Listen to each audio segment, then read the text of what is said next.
Dear friends, ഇവിടെ ഭയങ്കര മഴയാണ്. അപ്പോൾ മിക്ക ദിവസങ്ങളിലും ലൈറ്റ് ഉണ്ടാകാറില്ല. പിന്നെ ഇരുട്ടാണ്, മൊത്തം ഇരുണ്ട് കിടക്കുന്ന ഒരു അന്തരീക്ഷമാണ്. അതുകൊണ്ട് തന്നെ ക്ലാരിറ്റി വളരെ കുറവായിരിക്കും.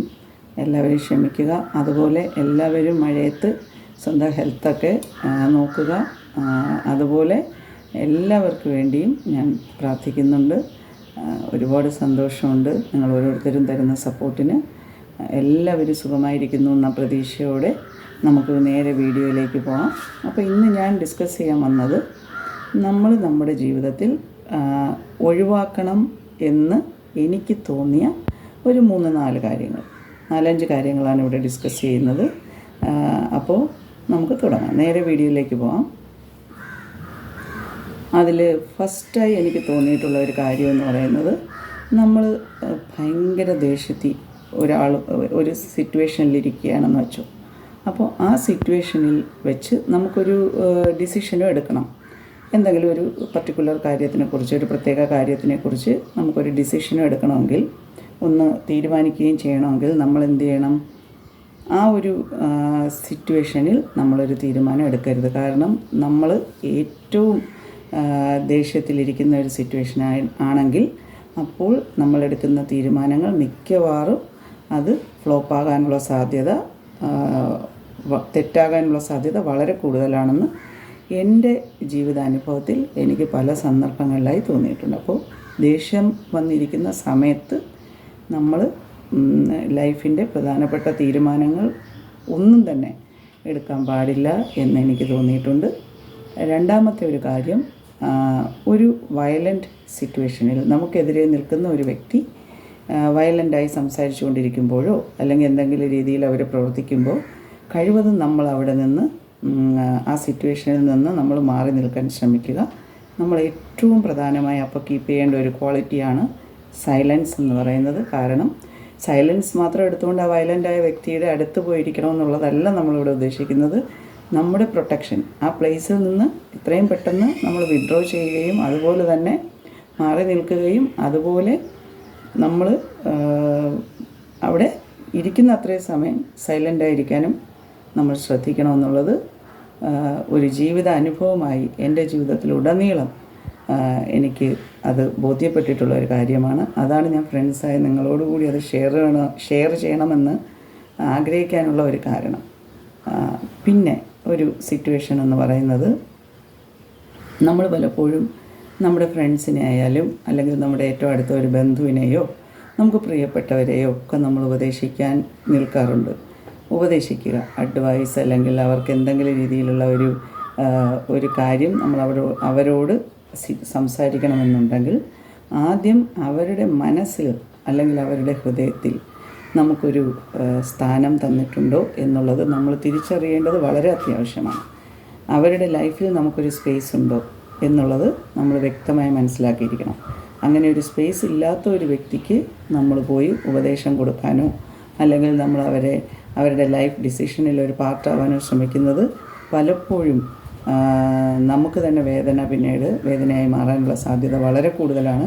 അവർ നമ്മളെ പരിഗണിക്കില്ല എന്ന് മാത്രമല്ല, നമ്മളെ നിരസിക്കുകയും ആ നിരസിക്കുന്നത് വഴി നമുക്കത് ഭയങ്കരമായൊരു വേദനയായി മാറാനും സാധ്യതയുണ്ട്. അപ്പോൾ എതിരെ നിൽക്കുന്ന വ്യക്തിയോട് നമുക്ക് എത്രത്തോളം സംസാരിക്കാൻ കഴിയും, എന്ത് പറഞ്ഞാലാണ് അവർക്കത് മനസ്സിലാകുന്നത്, ഇനി അങ്ങനെ പറയാനുള്ള പെർമിഷൻ അവർ നമുക്ക് തന്നിട്ടുണ്ടോ എന്നുള്ള കാര്യം. പെർമിഷൻ എന്ന് ഉദ്ദേശിക്കുന്നത് ഒരു മൗനാനുമതി, അതായത് അവരുമായുള്ള നമ്മുടെ അടുപ്പം അതെത്രത്തോളമുണ്ട്, അവരുടെ ഹൃദയത്തിൽ നമുക്കൊരു സ്ഥാനമുണ്ടോ എന്ന് നോക്കിയതിന് ശേഷം മാത്രം നമ്മുടെ അഭിപ്രായങ്ങൾ പറയാൻ നിൽക്കുന്നതായിരിക്കും ഏറ്റവും നല്ല കാര്യം എന്ന് എനിക്ക് പല സന്ദർഭങ്ങളിലും മനസ്സിലായിട്ടുണ്ട്.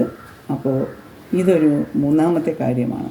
ഏറ്റവും പ്രധാനപ്പെട്ട ഒരു 4-ാമത്തെ കാര്യം എന്ന് പറയുന്നത്, നമ്മൾ ഇപ്പോൾ ജീവിതത്തിൽ പല തരത്തിലുള്ള ലൈഫ് സിറ്റുവേഷൻസിനെ ഫേസ് ചെയ്യാറുണ്ട്.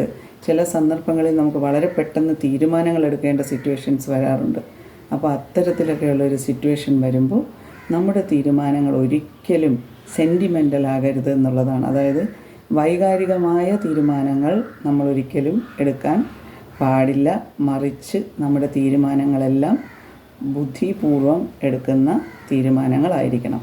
നല്ലതുപോലെ കാര്യങ്ങളെ വിലയിരുത്തി ഇത് ചെയ്താൽ എങ്ങനെയായിരിക്കും അതിൻ്റെ ആഫ്റ്റർ ഇഫക്ട്സ് എന്ന് മനസ്സിലാക്കി വേണമെങ്കിൽ നമുക്ക് ഏറ്റവും വേണ്ടപ്പെട്ട ഒരാളിനോടോ അല്ലെങ്കിൽ രണ്ടാളിനോടോ ഒന്നോ രണ്ടോ മാക്സിമം നമ്മൾ ആരെ ഇൻക്ലൂഡ് ചെയ്യാതിരിക്കുക, നമ്മൾ തന്നെ തീരുമാനിക്കുക. ഇനി നമുക്കങ്ങനെ ഒരു ഹെൽപ്പ് വേണമെന്ന് തോന്നിയാൽ നമ്മൾ ഒരാളിൻ്റെയോ രണ്ട് വ്യക്തിയുടെയോ ഒരു ഗൈഡൻസ് അല്ലെങ്കിൽ ഒരു ഗൈഡൻസ് എടുക്കുന്നത് ഒരുപക്ഷെ നമ്മളെ ചിലപ്പോൾ അത് ഒരു 50% സഹായിച്ചേക്കാം. പക്ഷേ എന്നാലും നമ്മൾ സ്വന്തമായി തന്നെയാണ് തീരുമാനങ്ങൾ എടുക്കേണ്ടത്. കാരണം മറ്റൊരാൾ എടുക്കുന്ന തീരുമാനം വഴി പോവുകയാണെങ്കിൽ പിന്നെ നമുക്ക് തോന്നും നമ്മൾ അവരെടുത്ത തീരുമാനത്തിൻ്റെ പുറകെ പോയത് കൊണ്ടാണ് നമുക്ക് ഈ ബുദ്ധിമുട്ടുകൾ വന്നത്, അല്ലെങ്കിൽ നമുക്കിങ്ങനെ സംഭവിച്ചത് എന്നൊക്കെ. അപ്പോൾ നമ്മൾ ചെയ്യേണ്ടത് ഇത്രയേ ഉള്ളൂ.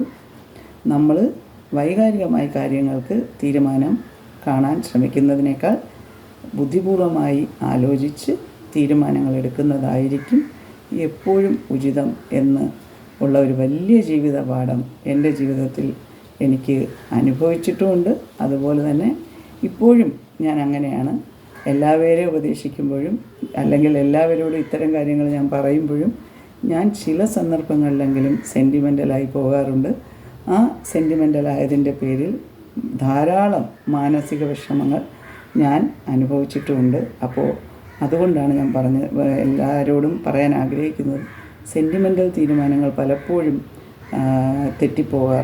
പോകാൻ സാധ്യത കൂടുതലാണ്, പോസിബിലിറ്റീസ് കൂടുതലാണ്. എപ്പോഴും നമ്മുടെ തീരുമാനങ്ങൾ മേജർ ലൈഫ് ഡിസിഷൻസൊക്കെ ബുദ്ധിപൂർവ്വം ആലോചിച്ച് എടുക്കുന്നതായിരിക്കും ഏറ്റവും നല്ലത് എന്നെനിക്ക് ഫീൽ ചെയ്തിട്ടുണ്ട്. അപ്പോൾ പിന്നെ അഞ്ചാമത് വളരെ എനിക്ക് പറയണമെന്ന് തോന്നിയൊരു പോയിൻ്റാണ്, ഒരു പെയിൻഫുൾ സിറ്റുവേഷൻ ചില ബന്ധങ്ങൾ കൊണ്ടോ ചില സിറ്റുവേഷൻസ് കൊണ്ടോ നമ്മുടെ ലൈഫിലേക്ക് വരാൻ സാധ്യതയുണ്ടെന്ന് മുൻകൂട്ടി നമുക്കറിയാൻ സാധിച്ചാൽ, ചില സിറ്റുവേഷൻസ് ലൈഫിലെ എല്ലാ സിറ്റുവേഷൻസും നമുക്ക് മുൻകൂട്ടി പ്രവചിക്കാൻ പറ്റില്ല. ചിലത് നമുക്ക് പോലും അറിയാതെയാണ് നമ്മളിലേക്ക് വരുന്നത്. പക്ഷേ എന്നാൽ ചിലത് നമുക്കറിയാം, ഈ വ്യക്തിയോട് നമ്മൾ സഹകരിച്ചാൽ നമുക്ക് ഇതിൻ്റെ സൈഡ് എഫക്റ്റ് എന്ന് പറയുന്നത് പെയിൻഫുള്ളായിരിക്കുമെന്ന് നമുക്ക് മുൻകൂട്ടി ധാരണ ഉണ്ടായിരിക്കും. അല്ലെങ്കിൽ ഇത്തരം സിറ്റുവേഷൻസിൽ ഞാൻ പോയി അവിടെ എൻ്റെ പ്രസൻസ് അറിയിച്ചാൽ ഞാൻ ചെന്ന് എന്തെങ്കിലും അഭിപ്രായം പറയാനോ എന്തെങ്കിലും കാര്യങ്ങൾ പറയാനോ പോയാൽ അതെനിക്ക് തന്നെ വേദനയായി മാറും എന്ന തിരിച്ചറിവുണ്ടെന്നുണ്ടെങ്കിൽ അത്തരം ബന്ധങ്ങളോ അല്ലെങ്കിൽ അത്തരം സാഹചര്യങ്ങളോ നമ്മൾ തീർച്ചയായും ഒഴിവാക്കുന്നതായിരിക്കും നമ്മുടെ ലൈഫിൽ നമുക്ക് ആത്മവിശ്വാസം കൂട്ടാനും നമ്മുടെ മാനസിക സമാധാനത്തിനും ഒക്കെ നല്ലത് എന്നെനിക്ക് തോന്നിയിട്ടുള്ളതല്ല, അനുഭവത്തിൽ തന്നെ അറിയാം. അപ്പോൾ എല്ലാ ഫ്രണ്ട്സും ഞാൻ ഈ പറഞ്ഞ 4-5 കാര്യങ്ങൾ ശ്രദ്ധിക്കുക. അതുപോലെ തന്നെ നിങ്ങളുടെ വിലയേറിയ കമൻറ്റ്സ് എന്നെ അറിയിക്കുക. ഇത് ഏതെങ്കിലും ഫ്രണ്ട്സിൻ്റെ ലൈഫിൽ റിലേറ്റബിളായി തോന്നിയെങ്കിൽ അതും അറിയിക്കുക. അപ്പോൾ എനിക്ക് കമൻ്റായി അറിയിക്കുന്ന ഓരോ ഫ്രണ്ട്സിനും ഞാൻ ഹൃദയത്തിൻ്റെ ഭാഷയിൽ സ്നേഹവും നന്ദിയും കടപ്പാടും അറിയിക്കുകയാണ്. അടുത്ത ഒരു വീഡിയോയിലൂടെ കാണുന്നത് വരെ എല്ലാവർക്കും thank you so much. Love you all.